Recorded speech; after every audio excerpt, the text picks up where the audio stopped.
माननीय श्री इकरा चौधरी जी। धन्यवाद सभापति महोदय, आपने मुझे इस विशेष चर्चा पर बोलने का मौका दिया। भारत के संविधान के 75वें वर्ष की चर्चा के मौके पर मैं सबसे पहले संविधान बनाने वालों की दूरदृष्टि को सलाम करती हूँ।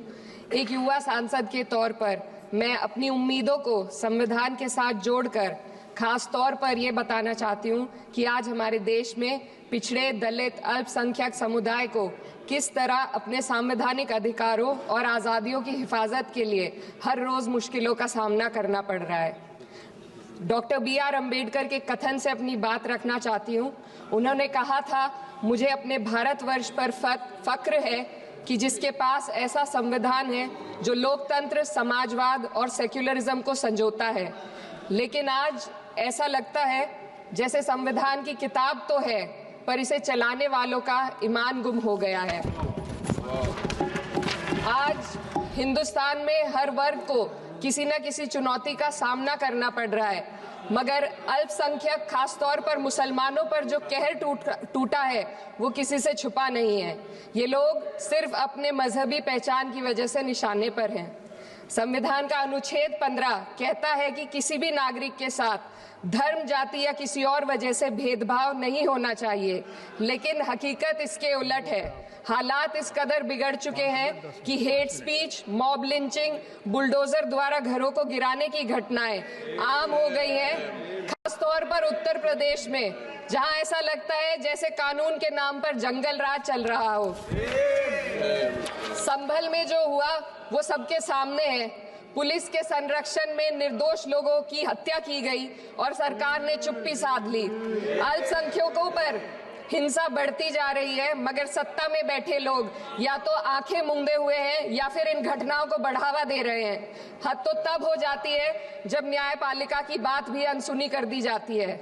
सुप्रीम कोर्ट ने मॉब लिंचिंग पर 11 सूत्रीय निर्देश जारी किए थे। इसमें साफ कहा गया था कि राज्य सरकारें और पुलिस इस तरह की घटनाओं को रोकने और दोषियों पर सख्त कार्रवाई करने के लिए जिम्मेदार है, लेकिन आज भी इन निर्देशों पर अमल नहीं हो रहा है।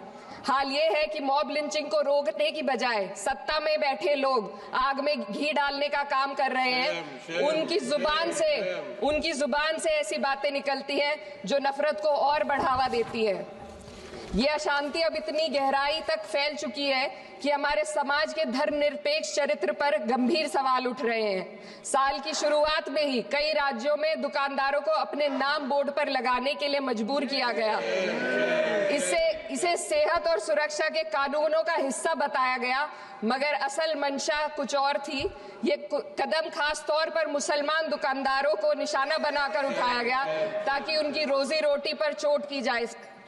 पिछले हफ्ते मुरादाबाद में एक मुस्लिम डॉक्टर को हिंदू बहुल्य मोहल्ले में घर खरीदने पर विरोध झेलना पड़ा। वजह बताई गई कि इससे मोहल्ले की सामाजिक शांति बिगड़ जाएगी। अब आप ही बताइए, क्या ये वजह सही है, जायज है? असल में ये छोटी बड़ी घटना इस बात का सबूत है कि सांप्रदायिकता को बढ़ावा देने वाले बयान और नीतियां हमारे समाज को अंदर से खोखला कर रही है। उत्तर प्रदेश में यति नरसिंहन ने बेहद घटिया बयान दिया, लेकिन सरकार इन बयानों पर कोई कार्रवाई नहीं कर रही। हेट स्पीच न केवल जनमानस के विचारों को प्रदूषित करती है, बल्कि इससे अब संवैधानिक पदों पर बैठे लोगों को भी प्रभावित कर दिया है। अभी हाल ही में माननीय उच्च न्यायालय इलाहाबाद के माननीय न्यायाधीश ने ऐसे बयान दिए जिसका संज्ञान खुद सुप्रीम कोर्ट को लेना पड़ा। संविधान के अनुच्छेद 29 और 30 ने अल्पसंख्यकों को उनके मजहबी और सांस्कृतिक हक दिए हैं ताकि वो अपनी पहचान को बचा सके और अपने संस्थान चला सके, लेकिन आज उन्हीं हकों पर हर तरफ से चोट की जा रही है। वक्फ जैसे बिल लाकर उनके धार्मिक अधिकारों को छीनने की कोशिश की जा रही है। आज अल्पसंख्यक समुदाय को संविधान द्वारा दिए गए अपने बुनियादी अधिकार पाने के लिए लंबी लड़ाई लड़नी पड़ रही है। ऐसे कई मामले अदालत ने न्याय देकर संविधान की रक्षा की है, लेकिन अदालती प्रक्रिया में जो समय लगता है उसकी वजह से देश के सामाजिक ताने बाने को भारी नुकसान उठाना पड़ता है। मिसाल के तौर पर इलाहाबाद हाई कोर्ट ने 2004 के मदरसा एक्ट को रद्द कर दिया था, जिससे मदरसों के संचालन पर सवाल उठे। हालांकि सुप्रीम कोर्ट ने बाद में इस फैसले को पलट दिया और एक्ट को वैध करार दिया, लेकिन इस प्रक्रिया में जो समय लगा उसने अल्पसंख्यकों को बेचैनी और संघर्ष के दौर में डाला है। इसी कड़ी में प्लेसेस ऑफ वर्शिप एक्ट 91 भी आता है और कई अन्य अधिकार, उन्हें भी इसी तरह अदालती लड़ाइयों में उलझाया जा रहा है। ये स्थिति न केवल अल्पसंख्यकों के अधिकारों की राह में रुकावट है, बल्कि justice delayed is justice denied जैसी कहावत को सिद्ध करती है। मैं इस सदन से दुनिया भर के अल्पसंख्यकों की आवाज उठाना चाहती हूँ, खास तौर पर हमारे पड़ोसी देश बांग्लादेश में अल्पसंख्यकों के साथ जो हो रहा है वे दिल को गहरे तक चोट पहुंचाने वाला है। उनकी जान माल की हत्या की जा रही है। बांग्लादेश हो या हिंदुस्तान हो या कोई और देश, अल्पसंख्यकों की सुरक्षा, इज्जत और अधिकारों की हिफाजत हर सरकार की सबसे पहली जिम्मेदारी होनी चाहिए। मैं इस सदन से अपने देश के अल्पसंख्यकों के साथ बांग्लादेश के पीड़ित अल्पसंख्यकों की आवाज को एक साथ उठाना चाहती हूँ। ये वक्त की पुकार है कि हम सब मिलकर ये सुनिश्चित करें कि किसी भी इंसान को उसकी पहचान या मजहब के कारण डरकर जीने पर मजबूर ना होना पड़े।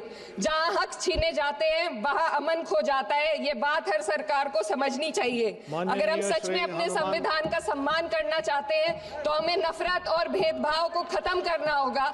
हमें ये दिखाना होगा कि ये मुल्क हर वर्ग, हर जाति, हर धर्म और हर समुदाय का है, और जब तक ऐसा नहीं होगा तब तक संविधान की आत्मा सिसकती रहेगी।